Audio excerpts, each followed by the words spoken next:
मी काल एक व्हिडिओ बनवला होता ज्यामध्ये आपण हे डिस्कस केलं होतं की कसं एका विद्यार्थिनीला खूपच कमी पर्सेंटाईल आले मॅथ्समध्ये, फिजिक्स आणि केमिस्ट्रीमध्ये जे तिचे मार्क्स आहेत ते कुठे ना कुठे डाऊट क्रिएट करतात की खरंच असं होऊ शकतं का रिझल्टमध्ये. या व्हिडिओचा उद्देश सीईटी सेलवर दोष टाकणं किंवा विद्यार्थ्यावर दोष टाकणं हा बिलकुल नाहीये. उद्देश हा आहे की रिझल्टची प्रक्रिया किती जास्त पारदर्शक कशी करता येईल आपल्याला, आणि काही त्याच्यात गडबड असेल तर ती त्वरित सुधारणा करायची गरज आहे, सो दॅट जे ऍडमिशन प्रक्रिया आहे ती एकदम व्यवस्थित पार पडेल आणि विद्यार्थ्यांना न्याय मिळेल. सगळ्यात पहिले काही जणांचे कमेंट्स आले होते की सर रिस्पॉन्स शीट डाउनलोड केली नाही तिने किंवा स्वतःच्या अपयशाचं खापर फोडलंय सीईटी सेलवर. चला, मी मान्य करतो की 17-18 वर्षाचे विद्यार्थी तसे असतात, त्यांना तेवढी मॅच्युरिटी नसते की ते स्वतःच्या अपयशाची जबाबदारी स्वतःवर घेतील. पण सगळेच तसे नसतात, काही जेन्युइन केसेस पण असतात. तिने बोर्डाला कॉपी केली होती का? काही जण म्हणते बोर्डाला कॉपी केली होती, सगळीकडे कॉपी करतात सर. चला, बोर्डाचा रिझल्ट खोटा असेल, जेई मेन्सचा सुद्धा खोटा आहे का? परत जे सीईटीचा रिझल्ट आहे त्याच्यामध्ये फिजिक्स आणि केमिस्ट्रीचे पर्सेंटाईल बघून क्वेश्चन मार्क क्रिएट होत नाही का? तर रिस्पॉन्स शीट का रिलीज करतो आपण? रिस्पॉन्स शीट यासाठी रिलीज करतो की विद्यार्थ्यांनी बघावं की त्यांनी जे आन्सर टिक केले आणि जे सीईटीची आन्सर शीट आहे ती मॅच करते का, आणि जे काही त्याचा आन्सर त्यांनी फिल केले ते मॅच करतंय का. जर त्याला आन्सरमध्ये काही गडबड वाटली, आन्सर की मध्ये काही गडबड वाटली तर विद्यार्थी डाऊट उपस्थित करतात, सीईटी सेल त्याच्यात दुरुस्त करतं त्याला आणि मग पुढची प्रक्रिया पार पडते. पण आता हे विद्यार्थ्याला स्वप्न पडणार आहे का? पहिल्यांदा विद्यार्थी आणि त्याचे पालक परीक्षा देत आहेत की त्याला डाउनलोड करून ठेवा, कारण पर्सेंटाईल अचानकपणे कमी येईल किंवा काहीतरी गडबड होईल, मग मला ही रिस्पॉन्स शीट दाखवण्याला काम येईल, असं म्हणता येत नाही. म्हणून पूर्णपणे या आधारावर विद्यार्थ्याला दोष देणं मला योग्य वाटत नाही. दुसरी गोष्ट, अजून अशा केसेस झाल्यात, जसा एक व्हिडिओ रिलीज केला तशाच केसेस अजून पालकांसोबत झाल्या, अजून पोरांसोबत झाल्या, त्यामुळे मी हा व्हिडिओ परत एकदा बनवलाय. तर या विद्यार्थिनीचं आपण बघितलं की इथे 5 पर्सेंटाईल आहे तिला, 5.44, आणि फिजिक्स केमिस्ट्रीला 92 आणि 81 आहे. ठीक आहे, बघा हा दुसरा रिझल्ट आहे जिथे 4.73 मॅथ्सला आहे. बरं, मॅथ्सला कमी आहे याच्यासाठी व्हिडिओ नाही बनवला मी, पण फिजिक्स केमिस्ट्रीला जास्त आहे. विद्यार्थ्याला तेवढं कळतं, विद्यार्थी आपल्याला वाटतो तितका मूर्ख नाही आहे, विद्यार्थी अभ्यास करतो, मेहनत करतो, त्यांनी दोन्हीकडे इक्वल मार्क्स आणले, चांगले मार्क्स आणले. ठीक आहे, मी म्हणत नाही हा टॉपर आहे, सगळंच आयुष्य काही टॉपरचं नसतं, काही असे पण विद्यार्थी आहेत जे मेहनत करतात, त्यांना पण न्याय मिळाला पाहिजे. तर हे इतके कमी पर्सेंटाईल कसे येऊ शकतात? त्याला त्याच्या भविष्याची काळजी नाहीये का? त्याला त्याच्या भविष्याची काळजी नाहीये की मॅथ्स पूर्ण वाऱ्यावर सोडून देईल? बरं चला, एका विद्यार्थ्यासोबत अजून होऊ शकतं, मी म्हणतो 2 केसेस असतील, दोघंही खोटं बोलत असतील. तिसरं बघा इकडे 93, 89, 8.28.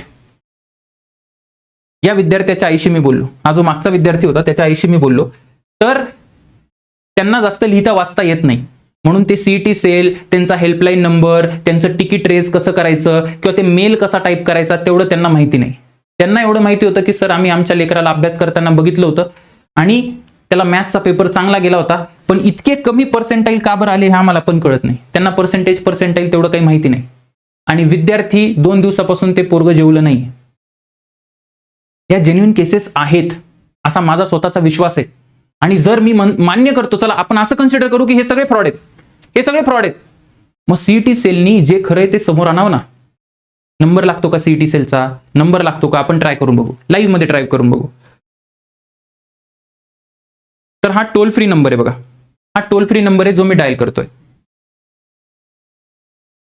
Thank you for contacting MHCET helpline.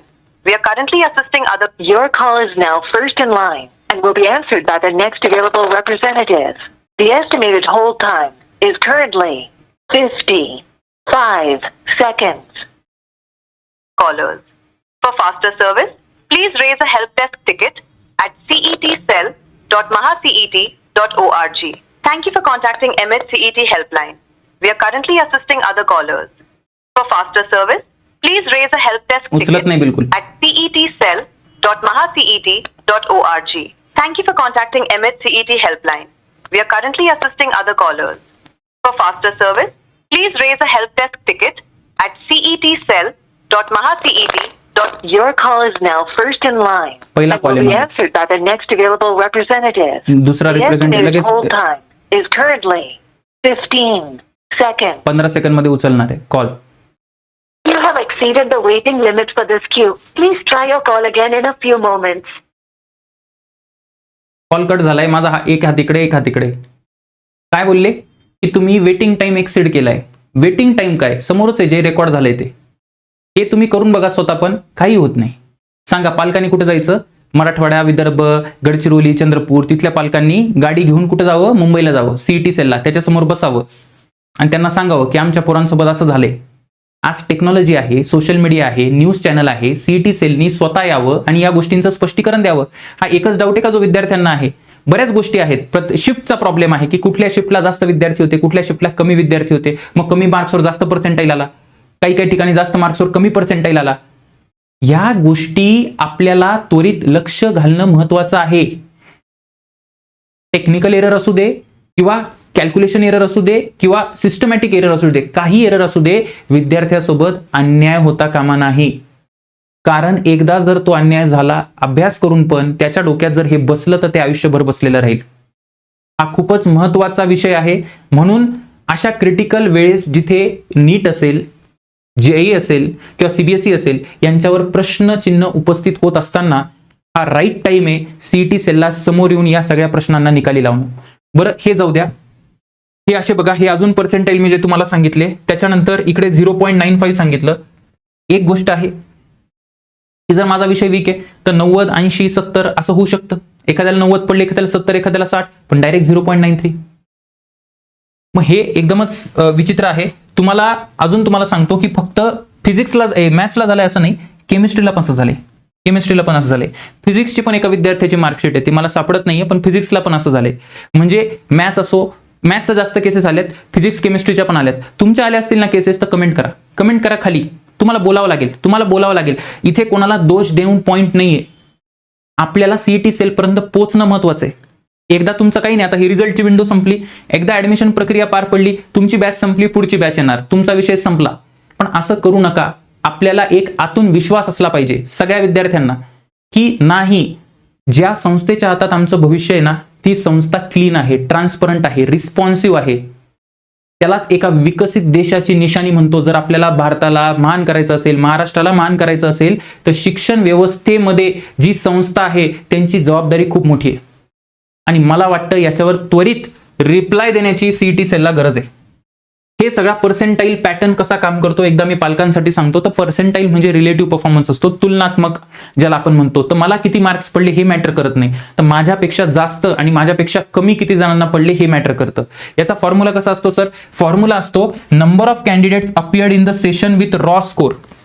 तर एक रॉ स्कोर आहे, एक माझा स्कोर असतो, एक रॉ स्कोर असतो. जसं माझा स्कोर सपोज 98 आहे, एका 100 मार्काची परीक्षा आहे, 98 माझा स्कोर आहे आणि मी हायेस्ट आहे त्या क्लासमध्ये. बरं मी एकटा हायेस्ट नाहीये, 200 जणांना 98 मार्क्स आहे, 200 जणांना, आणि टोटल 10,000 जणांनी परीक्षा दिली.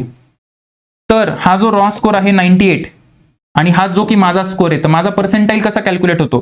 तर माझ्या पर्सेंटाईल म्हणजे माझ्या स्कोरला जेवढे जण आहेत दॅट इज 200 इन्क्लुडिंग मी, मला पण पकडेल मी, ठीक आहे.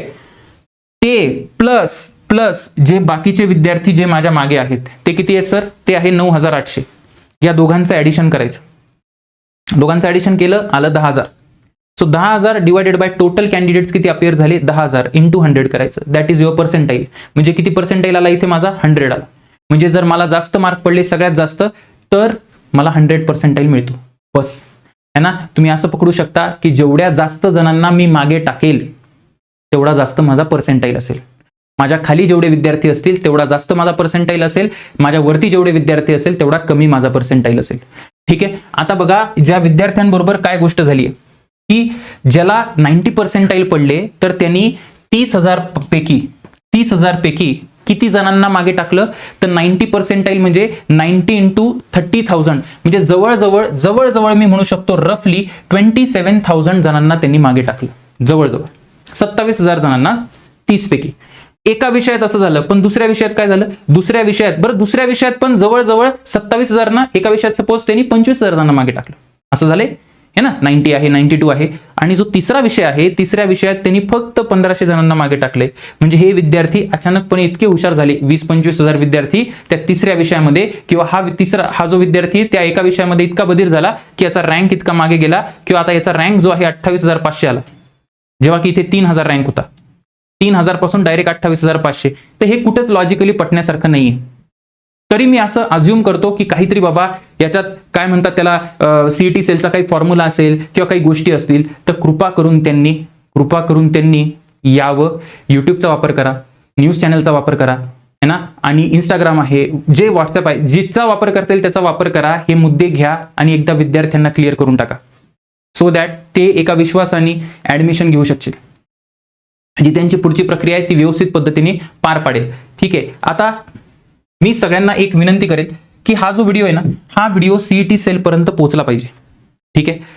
तर तुमच्या जर सीईटी सेलमध्ये कोणी ओळखीचा असेल, तुम्ही डायरेक्ट पाठवा हा व्हिडिओ, किंवा इथे खाली कमेंट करा #CET सेल, सो दॅट आपल्याला एक योग्य एक्सप्लेनेशन मिळेल. आणि एक मी म्हणतो ना, सरळ सीईटी सेलनी त्यांचं युट्यूब चॅनल चालू करा आणि 4-5 किती मुद्दे असणार विद्यार्थ्यांचे, 1000 मुद्दे तर नाहीये, जे जास्तीत जास्त डाऊट्स आहेत त्या डाऊट्सला एकदा क्लिअरिफाय करून टाका ना, आणि ते व्हिडिओ तसेच पडून राहू द्या. पुढच्या विद्यार्थ्यांसाठी, पुढच्या वर्षीच्या विद्यार्थ्यांसाठी पण सोय होईल. ट्रान्सपरन्सी मेंटेन केलं, ज्या व्यवस्थेवर प्रश्न उचलले गेले आणि त्या व्यवस्थेने जर प्रश्नांची उत्तरं वेळेत दिली आणि योग्य पद्धतीने दिली, तर ती व्यवस्था अजून मजबूत होते. आपल्यासाठी चांगलंच आहे. जेवढी चांगली आपलं एक्झाम कंडक्ट करणारी बॉडी असेल तेवढं आपल्यासाठी चांगलं आहे. सो हे सगळ्यांच्याच हिताचं आहे. मी परत एकदा सांगतो, या व्हिडिओचं उद्देश हे बिलकुल नाहीये की कुठल्या तरी यंत्रणेला दोष देणं. या व्हिडिओचं उद्देश हे आहे की ओव्हरऑल सिस्टीम मध्ये सुधारणा करून जो सिस्टीमचा कोर पॉइंट आहे, जो मुख्य बिंदू आहे, ज्याच्यासाठी आपण सगळे मिळून काम करतो, ते म्हणजे या देशाचा विद्यार्थी आणि या देशाचं भविष्य, त्यांना न्याय मिळावा.